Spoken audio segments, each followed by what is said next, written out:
हम लोग देखते हैं साइंस का कुछ मोस्ट इम्पॉर्टेंट क्वेश्चन जो कि आपके बिहार बोर्ड के एग्ज़ाम के व्यू से बहुत ज़्यादा इम्पॉर्टेंट रहने वाला है मेरे दोस्त।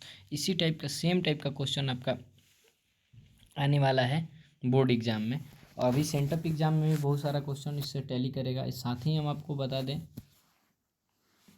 कि हमारा 1000 क्वेश्चन का ये सीरीज स्टार्ट होने वाला है, जिसका पहला वीडियो हमने अभी अभी मैं डालूँगा, ठीक है। साथ ही मैं चलिए देखते हैं हम क्वेश्चन। हमारा जो फिजिक्स का फर्स्ट क्वेश्चन है, कह रहा है कि अवतल दर्पण में वस्तु की प्रतिबिंब होती है, यानी कि अवतल दर्पण में वस्तु की प्रतिबिंब होती है। बात किया जाए ऑप्शन का तो ऑप्शन ए है आभासी होता है, बी है वास्तविक होता है, सी है किसी भी प्रकार का नहीं बनता है, और डी है बाबू दोनों प्रकार का बनता है। तो option D is absolutely right है मेरे दोस्त। यहाँ पे ऑप्शन डी जो है आपका बिल्कुल सही आंसर है, क्योंकि अवतल दर्पण में दोनों प्रकार की प्रतिबिंब बनता है, आभासी और काल्पनिक दोनों प्रतिबिंब प्राप्त होता है, ठीक है। चलिए अगला कह रहा है कि उत्तल दर्पण में वस्तु का प्रतिबिंब हमेशा होता है। तो उत्तल दर्पण में जो वस्तु का प्रतिबिंब होता है मेरे दोस्त, उत्तल दर्पण में वस्तु का प्रतिबिंब हमेशा हमेशा आभासी बनता है, परावर्तक सतह के पीछे बनता है तथा वस्तु से बड़ा बनता है। तो option number A is absolutely right, ठीक है। चलिए आगे देखते हैं। अगला क्वेश्चन कह रहा है, क्वेश्चन नंबर 3 हमारा कह रहा है कि जब कोई वस्तु अवतल दर्पण के फोकस दूरी पर रहती है तब उसका प्रतिबिंब कहाँ बनता है। तो देख बाबू, सिंपल सी बात है कि जब वस्तु फोकस पे तो प्रतिबिंब अनंत पे, और जब वस्तु अनंत पे तो प्रतिबिंब फोकस पे, यानी कि ऑप्शन नंबर बी बिल्कुल सही है यहाँ पे, ठीक है। अगला क्वेश्चन कह रहा है कि निम्नलिखित में गलत कथन को चिन्हित करें। निम्नलिखित में गलत कथन को चिन्हित करें। चलिए हम जानते हैं, ऑप्शन को देखते हैं। ऑप्शन नंबर ए है कि अवतल दर्पण में आभासी प्रतिबिंब बनता है, बात बिल्कुल सही है। अवतल दर्पण में वस्तु से छोटा आभासी प्रतिबिंब बनता है, ये भी बात बिल्कुल सही है। ऑप्शन नंबर सी कह रहा है कि उत्तल दर्पण में आभासी प्रतिबिंब बनता है,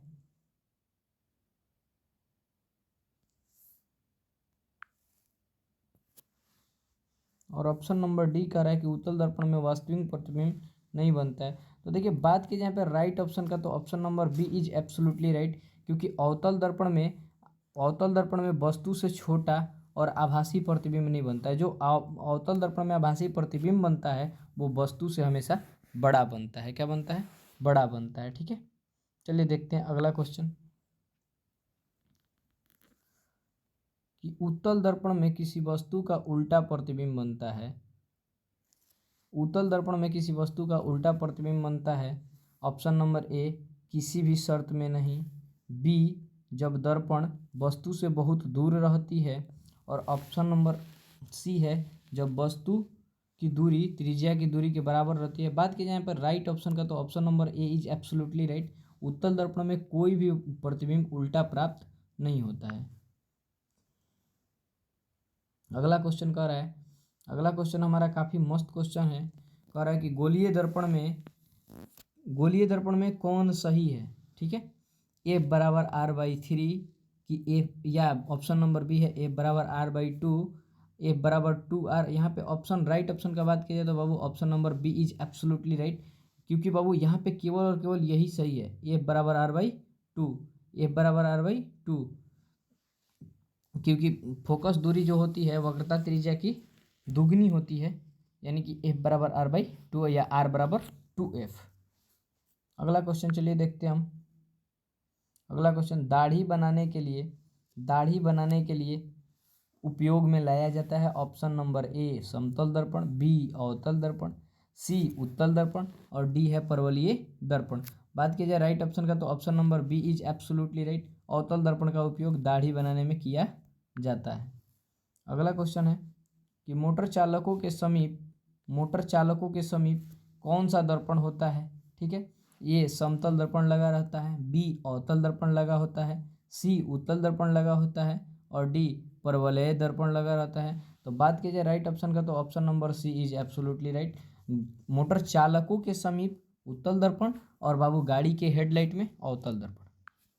अगला क्वेश्चन, अवतल दर्पण द्वारा वस्तु का बड़ा प्रतिबिंब तब बनता है जब वस्तु ऑप्शन नंबर ए सी पर होती है, ऑप्शन नंबर बी सी और एफ के बीच होती है, ऑप्शन नंबर सी एफ पर होती है और डी एफ और पी के बीच होती है। तो बात किया जाए बाबू राइट ऑप्शन का, तो option number A absolutely right, यानी कि जब वस्तु सी पर स्थित होती है तब अवतल दर्पण द्वारा वस्तु का बड़ा प्रतिबिंब बनता है। ठीक है, और ये बाबू जो प्रतिबिंब होती है वास्तविक बनती है। अगर बात की जाए काल्पनिक प्रतिबिंब का, अगर अवतल दर्पण में बड़ा काल्पनिक प्रतिबिंब, अगर प्रतिबिंब दोनों स्थिति में बड़ा बनता है, वास्तविक भी और काल्पनिक भी।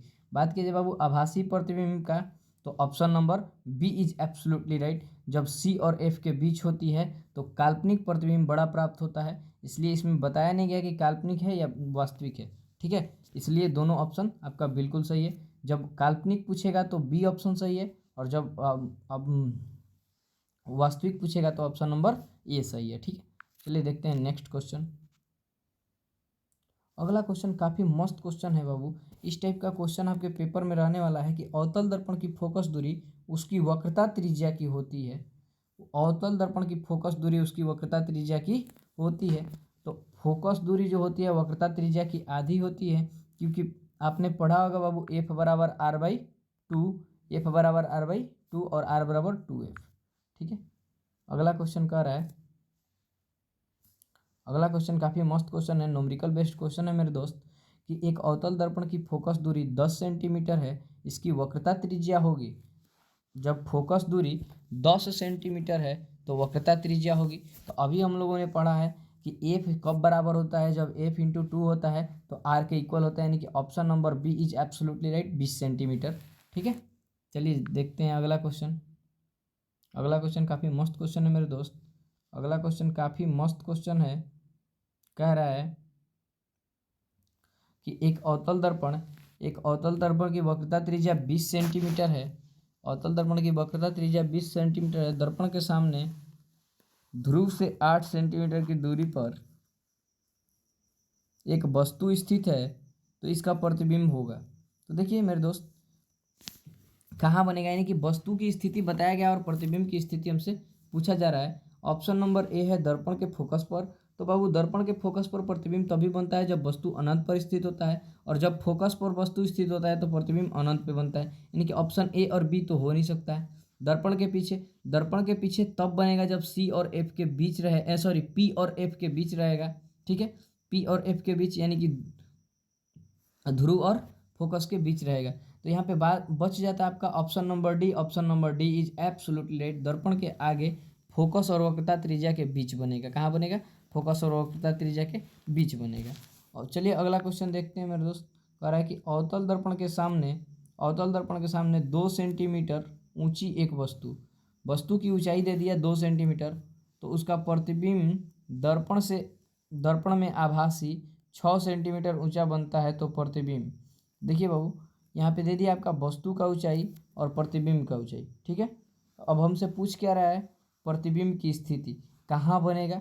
ए दर्पण के पीछे बनेगा, बी दर्पण के फोकस पर बनेगा, सी दर्पण और वक्रता केंद्र पर बनता है, कि दर्पण और के वक्रता केंद्र और अनंत के बीच बनता है। तो बात की जाए राइट ऑप्शन का, तो यहाँ पे option number B is absolutely right. ठीक है, चलिए अगला क्वेश्चन देखते हैं। अगला क्वेश्चन कह रहा है कि दाढ़ी बनाने में प्रयुक्त होने वाला गोलीय दर्पण में सीधा प्रतिबिंब प्राप्त करने के लिए चेहरे को वक्रता केंद्र के बाहर रखना चाहिए, वक्रता केंद्र पर रखना चाहिए, वक्रता केंद्र एवं फोकस के बीच रखना चाहिए, कि फोकस एवं ध्रुव के बीच रखना चाहिए। तो बात की जाए बाबू राइट ऑप्शन का, तो यहाँ पे option number D is absolutely right है, फोकस एवं ध्रुव के बीच रखना चाहिए। चलिए अगला क्वेश्चन देखते हैं कि एक गोलीय दर्पण 6 सेंटीमीटर की दूरी पर रखे एक वस्तु का प्रतिबिंब 30 सेंटीमीटर की दूरी पर उसी ओर बनाता है जिस ओर वस्तु है। तो दर्पण का आवर्धन, बात किया जाए बाबू आवर्धन का, तो आवर्धन बराबर होता है प्रतिबिंब की दूरी बटा में वस्तु की दूरी बटा प्रतिबिंब की दूरी बटा में वस्तु की दूरी। आवर्धन m बराबर होता है h डैश बटा h। ठीक है, तो यानी कि आपका ऑप्शन का बात कीजिए राइट ऑप्शन का, तो यहाँ पे option number A is absolutely right. 5 option आपका बिल्कुल सही है मेरे दोस्त।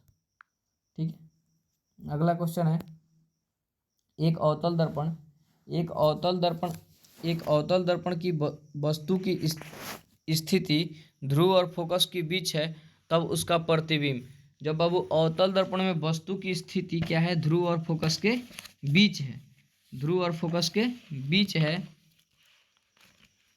ध्रुव और फोकस के बीच है, तब उसकी बाबू प्रतिबिंब की स्थिति।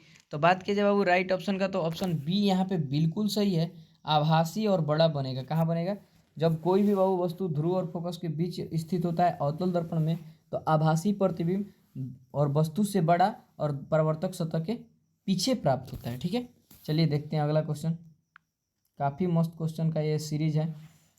अवतल दर्पण द्वारा बना प्रतिबिंब आभासी सीधा होता है जब वस्तु फोकस पर होता है, कि फोकस तथा दर्पण के बीच होता है, और वक्रता त्रिज्या पर होता है और अनंत पर होता है। तो बात की जाए बाबू यहाँ पे, तो option number B is absolutely right. Focus एक आपका एग्जैक्ट पॉइंट हो गया, बट फोकस और दर्पण के बीच बहुत सारा पॉइंट आ जाएगा। ठीक है, इसमें बहुत सारे पॉइंट आ जाएंगे, तो इसलिए option number B is absolutely right मेरे दोस्त।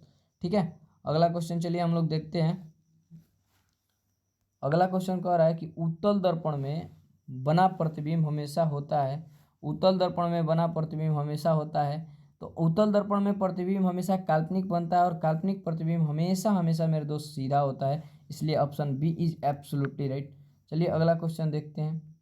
काफ़ी मस्त रहा ये सीरीज मेरे दोस्त। अभी इस सीरीज में और बहुत सारा क्वेश्चन हम लोग करेंगे। उम्मीद करते हैं आप लोग को ये सीरीज अच्छा लगेगा। अगर सीरीज अच्छा लगे तो वीडियो को लाइक जरूर कीजिएगा आप लोग। ठीक है, किसी गोलीय दर्पण की फोकस दूरी और वक्रता त्रिज्या का अनुपात होता है, फोकस दूरी और वक्रता त्रिज्या का अनुपात होता है। तो किसी भी गोलीय दर्पण का और वक्रता त्रिज्या का अनुपात, गोलीय दर्पण की फोकस दूरी और वक्रता त्रिज्या का अनुपात 1:2 होता है। यानी कि अगर बात की जाए यहाँ पे राइट ऑप्शन का, तो option number A is absolutely right 0.5। बात की जाए यहाँ पे राइट ऑप्शन का, तो option number A is absolutely right 0.5, क्योंकि 1/2 को अगर डिवाइड कीजिएगा आप तो 0.5 ही आएगा। ठीक है, चलिए अगला क्वेश्चन देखते हैं कि 10 सेंटीमीटर फोकस दूरी वाले अवतल दर्पण के सामने 20 सेंटीमीटर की दूरी पर रखे किसी वस्तु को रखने पर प्रतिबिंब होगा। देख बाबू, तो अगर कोई वस्तु का फोकस दूरी 10 सेंटीमीटर है, तो उसकी वक्रता त्रिज्या 20 सेंटीमीटर हो जाएगी। और 20 सेंटीमीटर वक्रता त्रिज्या किसे कहते हैं, केंद्र से बाबू ध्रुव के बीच की दूरी को वक्रता त्रिज्या कहते हैं। यानी कि अगर 20 सेंटीमीटर की दूरी पर वस्तु स्थित है, तो वस्तु दर्पण के केंद्र पर स्थित है। और कोई भी किसी भी केस में अगर वस्तु केंद्र पर स्थित है और दर्पण अवतल है, तो वस्तु का प्रतिबिंब हमेशा हमेशा केंद्र पर बनेगा, वस्तु के बराबर बनेगा, बराबर आकार के बनेगा। ठीक है, यानी कि option number D is absolutely right मेरे दोस्त। ठीक है, अगला क्वेश्चन चलिए देखते हैं मेरे दोस्त। काफ़ी मस्त क्वेश्चन है कि किसी बिंब का अवतल दर्पण द्वारा प्रतिबिंब आभासी सीधा तथा बिंब से बड़ा पाया गया वस्तु की स्थिति कहाँ होनी चाहिए। देखिए मेरे दोस्त, कह रहा है कि किसी वस्तु का प्रतिबिंब जब बनाया गया अवतल दर्पण में, तो जब अवतल दर्पण में बनाया गया तो प्रतिबिंब आभासी सीधा तथा वस्तु से बड़ा पाया गया, तो वस्तु की स्थिति कहाँ होनी चाहिए, मुख्य फोकस और वक्रता त्रिज्या के बीच, वक्रता केंद्र के परे, दर्पण के ध्रुव तथा मुख्य फोकस के बीच। यहाँ पे option D is absolutely right मेरे दोस्त। जब दर्पण के ध्रुव और मुख्य फोकस के बीच बाबू अवतल दर्पण में वस्तु स्थित होती है, तो उस वस्तु का प्रतिबिंब आभासी सीधा तथा वस्तु से बड़ा पाया जाता है। साथ ही यह प्रतिबिंब परावर्तक सतह के पीछे प्राप्त होता है। ठीक है, अगला क्वेश्चन। इसी के साथ ही फिजिक्स का यह सीरीज बाबू समाप्त होगा, और आगे चलेंगे हम लोग बायो में। किसी दर्पण से चाहे कितनी भी दूरी पर आप खड़े हो, किसी दर्पण से आप चाहे कितनी भी दूरी पर खड़े हो, उसका प्रतिबिंब सदैव सीधा प्राप्त होता है। तो संभवतः यह दर्पण, तो देख बाबू, किसी भी केस में अगर आपका प्रतिबिंब सीधा प्राप्त होता है, तो ये संभवतः दर्पण जो है केवल और केवल अवतल हो सकता है। क्या हो सकता है, अवतल हो सकता है। इसके साथ ही बाबू उम्मीद करते हैं आप लोग को ये सीरीज पसंद आया होगा, और ज़्यादा मोस्ट इंपॉर्टेंट क्वेश्चन के लिए आप देखते रहिए हमारा यूट्यूब चैनल मिशन वर्दी ऑफिशियल। मिलते हैं नेक्स्ट वीडियो में, अभी के लिए इतना ही। जय हिंद।